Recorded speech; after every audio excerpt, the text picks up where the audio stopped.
एक कान पर बीवी बैठी है, दूसरे पर बहन बैठी है। आप बहन की बातें सुन के बीवी को फेंटा चाड़ देंगे तो इतनी अच्छी तो बीवी भी नहीं है कि आपको कुट खा के दुआएं दे। कहंदा यार बीवी दी साइड लेना ते भैणां गालां कढदियां, भैणां दी साइड लवां ते सस बड़ियां गालां कढदी। कहंदा समझ नहीं आती हुण जावां ते जावां किधर। आप पूरी रात बीवी के सामने इस तरह हाथ जोड़कर बैठे रहें, उसके कदमों में बैठे रहना कि आपने मेरी माँ की इज्जत करनी। सर वो आपकी इज्जत की खातर ठीक है, उसकी खिदमत करेगी, रिस्पेक्ट करेगी, वो उस निगाह से नहीं देखेगी जिस तरीके से वो अपनी सगी माँ को देखती। बिस्मिल्लाहिर्रहमानिर्रहीम, अस्सलाम वालेकुम। क्या हाल चाल है? आई होप आप सब ठीक होंगे। अल्हम्दुलिल्लाह, अल्लाह पाक की ज़ात का बड़ा एहसान है कि मैं भी बिल्कुल ठीक हूँ। आप तमाम बहन भाइयों की दुआओं के साथ। मैंने सुना है कि जिस शख्स के पीछे 3 लोगों की दुआ होगी वो शख्स कभी भी हार नहीं सकता, ज़माना उसे हरा नहीं सकता, गिरा नहीं सकता। वो मर्द हमेशा कामयाब होता है, कभी नाकाम नहीं हो सकता। नंबर 1 माँ, नंबर 2 बहन, नंबर 3 बीवी। इन तीनों की दुआ जिस मर्द के पीछे है उसे गिराना मुश्किल ही नहीं बल्कि नामुमकिन है। वो ज़िंदगी में हमेशा कामयाब होता है। अल्हम्दुलिल्लाह, माँ की और बहन की दुआ तो मेरे साथ है। बीवी की दुआ मेरे साथ होगी या नहीं होगी ये तो अल्लाह की ज़ात बेहतर जानती है, क्योंकि मेरी अभी शादी नहीं हुई। लेकिन यहाँ पर प्रॉब्लम यह है कि इन तीनों की दुआएं एक साथ लेना मुश्किल ही नहीं बल्कि नामुमकिन हो गया है मर्दों के लिए। लेकिन अगर ज़माने से टकराना है, जीतना है, मर्दों को कामयाब होना है तो फिर थोड़ी सी मुश्किलात का सामना तो करना पड़ेगा। सबसे पहले हम माँ को तो एक साइड पे कर देते हैं, क्योंकि वहाँ पर तो बद्दुआ का तसव्वुर ही नहीं है। हम उसके साथ अच्छा करें या बुरा करें, वहाँ से तो हमें दुआएं मिलनी ही मिलनी है। मसला सर आता है बहन का और बीवी का, क्योंकि आपके एक कान पर बीवी बैठी है, दूसरे पर बहन बैठी है।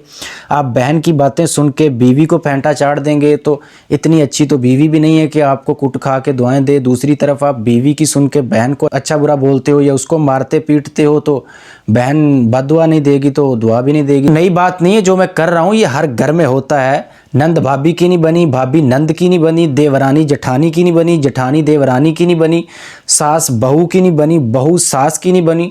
और कुर्बान जाऊं उसकी कुदरत पर, जो रिश्ते मेरे अल्लाह ने बनाए हैं वो रिश्ते तो बड़े खूबसूरत तरीके से चल रहे हैं। माँ बाप, बहन भाई, ये रिश्ते हमें अल्लाह से बने बनाए मिले हैं। ये माँ बाप हमने खुद तो सेलेक्ट नहीं किए, ये बहन भाई हमने खुद तो सेलेक्ट नहीं किए। हमें तो नहीं पता था कि ये हमारे माँ बाप हैं या ये हमारा भाई है या ये हमारी बहन है, हमें तो बाद में पता चला।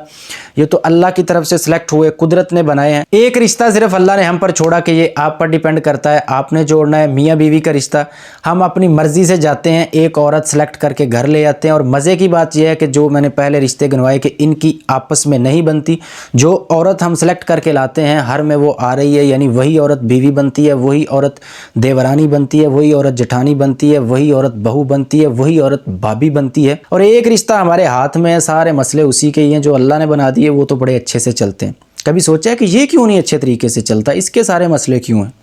क्योंकि ये खूनी रिश्ता नहीं है। मैंने पहले भी एक वीडियो सर बनाई थी खूनी रिश्तों पर, कि जो खून में अट्रैक्शन होती है, एहसास होता है, वो चीज़ नहीं है। जो खूनी रिश्ते हैं वो मकनातीस की तरह एक दूसरे की तरफ खींचते हैं, लेकिन इसमें ऐसा नहीं है। मियाँ बीवी का खूनी रिश्ता नहीं है, सास बहू का खूनी रिश्ता नहीं है, देवरानी जेठानी का खूनी रिश्ता नहीं है, भाभी नंद का खूनी रिश्ता नहीं है। इस वजह से इनकी आपस में नहीं बनती है सर। जब कभी लड़ाई होती है ना तो ये कुदरती रिश्ते सारे एक साइड पर हो जाते हैं और ये अकेली बेचारी एक साइड पर। लेकिन दाद देना पड़ेगी इसके हौसले की।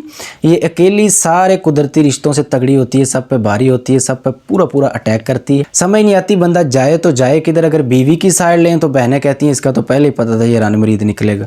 अगर बहनों की साइड लें तो बीवी के माँ बाप जनाब कहते हैं कि ये तो जालिम है, इसके हाथ हमने अपनी बेटी दे दी, ये तो एक नंबर का गुंडा है। बहनों की साइड लेता है, घर वालों की साइड लेता है, हमारी बेटी के साथ जुल्म करता है। लेकिन अगर बंदा बोले ना, आपस में लड़ती रहे तो चुप करके बैठा रहे तो फिर दोनों ही जनाब पीछे पड़ जाती हैं कि ये तो मीसना है, ये तो जनाब हमारा तमाशा देखता है, इसको तो हमारी लड़ाई करवा के मज़ा आता है। जो दो सगी बहनों में प्यार है वो कभी भी नंद भाभी में नहीं हो सकता। जो दो सगी बहनों में प्यार है वो कभी भी देवरानी जेठानी में नहीं हो सकता। हाँ, वो अलग बात है, कभी नंद से लड़ाई हो जाए तो फिर देवरानी जेठानी की आपस में मोहब्बत देखने वाली होती है, लेकिन आम रूटीन में नहीं होता। आप पूरी रात बीवी के सामने इस तरह हाथ जोड़कर बैठे रहें, उसके कदमों में बैठे रहना कि आपने मेरी माँ की इज्जत करनी। सर वो आपकी इज्जत की खातर ठीक है, उसकी खिदमत करेगी, रिस्पेक्ट करेगी, वो उस निगाह से नहीं देखेगी जिस तरीके से वो अपनी सगी माँ को देखती है। मैं बात वन साइडेड नहीं करूँगा, बिल्कुल माँ भी ऐसे ही है। वो भी अपनी बहू को उस निगाह से नहीं देखती जिस निगाह से वो अपनी सगी बेटी को देखती है। वीडियो बनाने का मकसद ये था कि नौजवान डिप्रेशन का शिकार हो जाते हैं कि पता नहीं ये हमारे घर में ही हो रहा है, पता नहीं ये लड़ाई हमारे घर में ही होती है, नहीं सर, जब से ये दुनिया बनी है और जब तक रहेगी इन रिश्तों की नहीं बनी है। छोटी मोटी बातचीत होती रहती है, बंदा फंस जाता है कि पता नहीं यार अब भागूं तो भागूं किधर, किस साइड को निकलूं, हर तरफ से तो घेरा डाला है। तो हम सिंपल जनाब उसका हल ये निकालते हैं कि क्यों ना बीवी को तलाक दे दी जाए। पहले ज़माने में जिस गाँव की बेटी को तलाक होती थी ना, वहाँ पर कई कई दिन सर रोटी नहीं पकती थी, खाना नहीं पकता था। आज तो कागज़ का टुकड़ा लिखा चलो भी। जो माँ बाप लाखों का जहेज दे के आपके साथ भेजते हैं, वो वापस बुलाने के लिए नहीं भेजते, वो हमेशा के लिए आपके सुपुर्द कर देते हैं, आपके हवाले कर देते हैं। लेकिन ये सारा असर जो है ना, ये पाकिस्तानी ड्रामों का है। हमारी बहनें, हमारी बेटियां ये ड्रामे देखती हैं, हम नौजवान ये ड्रामे देखते हैं। तो वहाँ पे क्या होता है, हर ड्रामे में सास बहू की लड़ाई, हर ड्रामे में नंद भाभी की लड़ाई, हर ड्रामे में देवरानी जेठानी की लड़ाई, फिर जनाब हर ड्रामे में तलाक़ें हो रही हैं। नौजवान वहाँ से सीखते हैं, हमारे बहन भाई वहाँ से सीखते हैं ऐसी बातें, वहाँ से उनको पता चलता है। लेकिन इसका सर सिंपल तरीकाकार ये है कि पहले से ही माइंड बना लें कि इन रिश्तों में थोड़ी बहुत लड़ाई होनी है, थोड़ा बहुत मसला होना है। उसका मतलब ये नहीं कि हम तलाक दे दें। हैंडल करना सीखिए, मुश्किलात से टकराना सीखिए।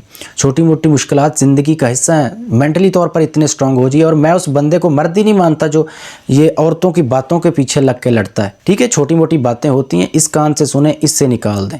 बीवी के हकूक़ बीवी को दें, बहन के हकूक़ बहन को दें, माँ के हकूक़ माँ को दें। बहनों के हकूक़ दोगे, माँ के हकूक़ दोगे, बीवी के हकूक़ दोगे तो सर आपका सिस्टम बड़े अच्छे से चलेगा।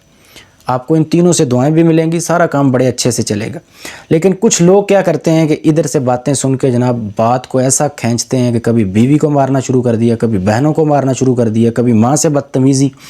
तो अगर इस तरीके से चलेंगे तो सर कभी भी सिस्टम जो है वो अच्छे तरीके से नहीं चल सकता। बहुत से लोग मुझसे कहते हैं कि आशर अभी आप प्रैक्टिकल लाइफ में नहीं गए, आप मैरिड भी नहीं हो, तो इतना एक्सपीरियंस या ऐसी बातें आप कहाँ से सीखते हो। देखें सर, अगर नौजवान पैसे से हट के थोड़ा सा सोचें ना तो बहुत सी चीज़ें आपको सीखने को मिलेंगी। नौजवानों के माइंड में ये जॉब्स, ये पैसा, ये चीज़ें माइंड में जो हैं वो 24 घंटे सवार रहती हैं। इससे थोड़ा सा हटकर सोचें ना तो सोसाइटी ही आपको सब कुछ सिखाती है। मेरे बहुत से करीबी दोस्त मैरिड हैं जो मुझे इस तरह की बातें बताते रहते हैं। मेरे दोनों भाई मैरिड हैं। फिर जब से मैं सोशल मीडिया पर हूँ, मेरी बहुत सी बहनें जो मैरिड हैं वो मेरे साथ कांटेक्ट में हैं। तो यही लोग हमें सिखाते हैं, इन्हीं लोगों से हमें सीखने को मिलता है। मेरा एक दोस्त मैंने कहता यार आशर शादी ना करें। मैं क्यों? 6 महीने पहले तो मैं तेनों अग लगी सी शादी कराउनी है। मैं तेनों कहा थोड़ी जी लेट करा ला, तू कह नहीं मैं हुणे कराउनी है, तो हुण तेरा चाल हथ भी गया। वैसे यार मैं ना पंजाबी बोलना पसंद करता हूँ, लेकिन हमारे पठान भाई, सिंधी, बलोची, इनको समझ नहीं आती है पंजाबी। वैसे भी नेशनल लैंग्वेज है उर्दू, तो उसमें बात करना मेरी मजबूरी है। वैसे आम गपशप के लिए फ्रेंड्स के साथ मैं ज़्यादा पंजाबी यूज़ करता हूँ। कहता यार शादी ना कराएं। मैं कहा की वजह, क्यों ना करावां शादी? कहता यार बीवी की सैड लेना तो भैणां गालां कढ़दियां, भैणां की सैड लवां तो सस बड़ियां गालां कढ़दी। कहता समझ नहीं आती हुण जावां तो जावां किधर। मैं कहा शादी करवानी है, क्यों नहीं करवानी? इस तरह के मामलात से डर के हम शादी छोड़ देंगे। वैसे मैं घर में यार सबसे छोटा हूँ, अभी तक नाम शाम तो नहीं लेते कि करनी भी है या नहीं करनी। लेकिन कभी कोई शादी का टॉपिक चल जाए तो हंस के बात टाल देते हैं, क्योंकि मेरी अभी एज 22 साल है और मुझे उनकी बातों और हरकतों से लगता है कि 4-5 साल उन्होंने निकाल देने, इतनी जल्दी शादी नहीं करेंगे। दुआओं में याद रखिएगा। Thank you so much. Allah हाफिज़।